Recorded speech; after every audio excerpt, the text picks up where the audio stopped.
سرور دو عالم نور مجسم شفیع معظم صلی اللہ علیہ وآلہ وسلم ارشاد فرمائی قیامت ورځ چې کله د بندگانو سره د حساب او د کتاب سلسله او مرحله شروع شي،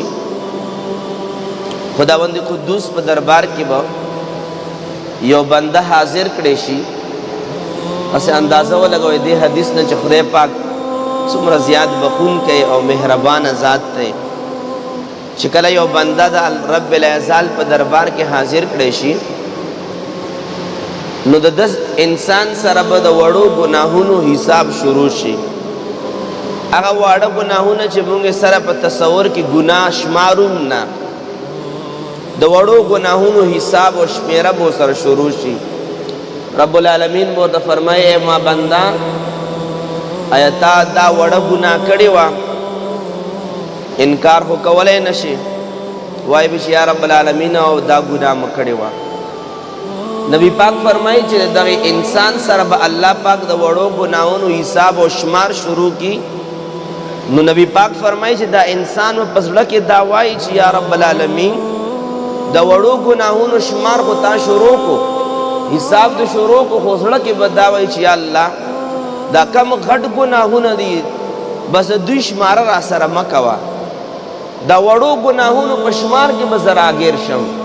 پته نه چې د لویو ګناهونو حساب کې زما به څه انجام وي. چې کله د وړو ګناهونو شمار څه حده پورې وشي، نبی پاک صلی الله علیه وسلم مبارک ارشاد فرمایي چې رب العالمین وہ فرشتو ته فرمایي اے فرشتو دا کوم بنده سره مې د وړو ګناهونو حساب وکړو، دا ټول واړه ګناهونه ولا په نیکیو باندې بدل کړئ. نبی پاک صلی الله علیه وسلم مبارک ارشاد فرمایي چې یا خدا وا چې دغه بنده د وړو ګناهونو د شمار په دوران کې په زړه کې د ارزو تمنا وساتله چې یا رب العالمین د وړو ګناهونو شمار شروع شم زه به هلاک شم، دا غټ ګناهونه مه راښکاره کوه. خو چې کله د واړه ګناهونه الله پاک ولا په نیکیو باندې بدل کړل، بیا به نبی پاک فرمایي چې دغه بنده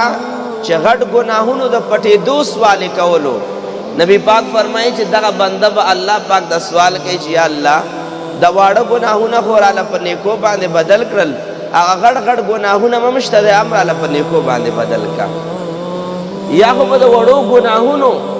د حساب په دوران کې د هلاکت منظر په تصور کې ویني،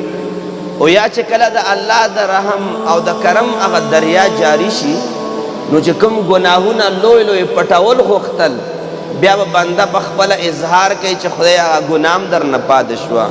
خدای پاک هغه بله ګناه هم در نه پاتې شوه. د دې د وجې نه چې وړه ګناه به په وړه نیکي باندې بدله شي، خو الله پاک د مغفرت هغه لوی در اندازه د دې نه لګوي چې بیا به انسان د لویو ګناهونو اظهار د دې دپاره کوي چې یا الله هغه لوی ګناهونه راله په لویه نیکۍ باندې بدل کا. دا د رب العالمین د مغفرت هغه دریا ده، هغه حدود چې هغه د هر څیز دپاره یو حد وي، خو د رب العالمین د کرم نوازۍ او د صفاتو نه ابتدا شته او نه انتها شته.